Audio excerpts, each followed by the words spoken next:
Week 14, it's time for your picks of the week. Because I didn't do them last week. No, I can't hide from it. It was a bad week. You see the results down below in the description box. Whatever. For the season, I sucked this year against the spread, and I'm okay picking winners, but nothing exceptional. Probably need to spend more time actually paying attention and watching more football to be better at this going forward. It is what it is. Let's go ahead and make the weekly picks like it's really going to matter. The Thursday night game, you got the Jaguars traveling to Tennessee to take on the Titans. I have no idea what Titans team you're going to see. Some weeks they look like world beaters, and some weeks they look like they can't beat anybody in the world. Still, though, short week. They're the home team. Jaguars are starting Cody Kessler. Give me the Titans minus the 4 all effing day long. And if I'm wrong, a lot of other people will be wrong with me. Moving on to the early Sunday games. The Jets travel to Buffalo to take on the Bills. I like Josh Allen and Crew's chances in this game at home. Give me the Bills minus 3. Let's see how many yards Josh Allen runs for this week. The Panthers, coming off of 4 straight losses, traveling to Cleveland to take on the Browns. The Panthers are only 1-point favorites, which feels about right here. I will take the Panthers to right themselves and get back in the win column, but I would not be surprised if the Browns won this game. Give me Carolina minus the 1. The Falcons travel to Green Bay to take on the Packers, and when you have a midseason coaching change like this, it's really hard to know what's going to happen. Team could really respond, or they could completely and totally pack it in for Joe Philbin. I don't know what's going to happen here. But Atlanta has pretty much packed it in. Not saying that they've quit, but they're just not very good at this point. Too many injuries, and their season is over. In a game that you would have thought on paper before the season would be a lot more exciting than it ultimately is, give me the Packers minus the 5.5. The Ravens, hopefully with Lamar Jackson starting, travel to Kansas City to take on Patrick Mahomes and the Chiefs. Give me the Chiefs minus the 7. The Patriots travel to Miami to take on the Dolphins. The Patriots are giving 9 points. I don't have any doubts that the Patriots will win this game, but there's always that one game every year that the Dolphins seem to play them pretty tough. 9 points on the road feels like kind of a big number. So give me the Patriots to win, but give me the Dolphins to cover plus the 9. The Saints travel to Tampa to take on the Buccaneers, trying to avenge that opening week loss to Fitzmagic.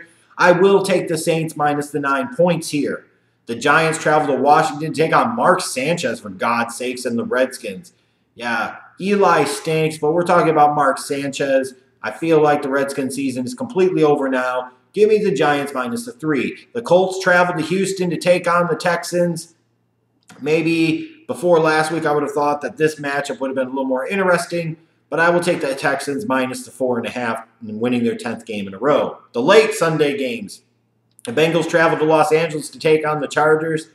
It's a lot, but give me the Chargers minus the 15.5. The Broncos travel to San Francisco with something to play for. The Niners have nothing to play for. Give me the Broncos minus the 4. The Eagles traveling to Dallas to take on the Cowboys, and what most certainly will be the game of the week for Fox. Oh, you know it. This is a key matchup in that division for both teams. Winner of this game ultimately wins that division. I don't think anybody has any delusions about that. Doesn't mean that the loser of this game can't still make the playoffs, but both teams need this game, and it feels like whoever wins this game does win that division. Cowboys are favored by 3.5, as they should be, especially coming off of that impressive win over the Saints last Thursday. They just beat the Eagles a couple of weeks ago, but I feel like the Eagles are starting to find a little bit of a rhythm here. Could be fool's gold, but I will take the Eagles to win plus the 3.5. Got the Steelers traveling to Oakland to take on the Raiders.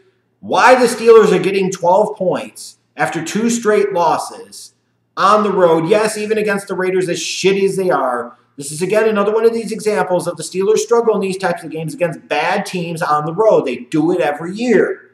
So if you want to favor Pittsburgh, that's one thing. But all the money being put on the Steelers to the point where they are 12-point favorites, to me, feels totally and completely ridiculous. Especially the way they lost that last game to the Chargers. I think the Steelers would do just enough to win, but I'd be more confident in saying they win by a field goal as opposed to 23 points. So give me Oakland to cover the 12. The Lions face off in Arizona against the Cardinals in a game nobody gives a crap about. The Lions are favored by 2 for some reason. Give me the Cardinals to win plus the 2. The Sunday night matchup, oh baby! Featured flex game. The Rams at 11-1 travel to Soldier Field to take on the 8-4 Chicago Bears.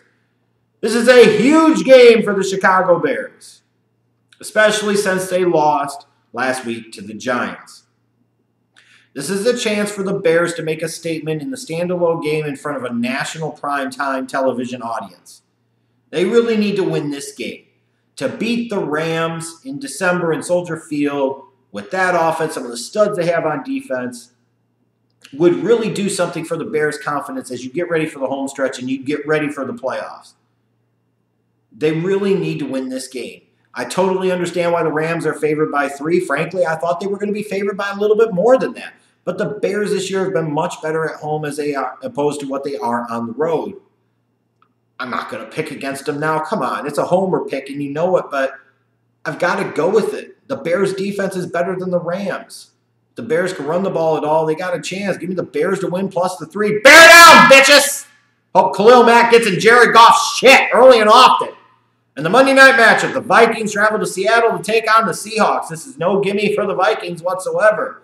I like the Seahawks in this game. Give me the Seahawks minus the 3, because if the Seahawks can win and the Bears can win, the Bears pretty much have cinched up that freaking division title.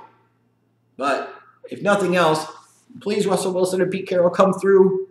Because if the Bears lose, as long as the Vikings lose, then it's still all good.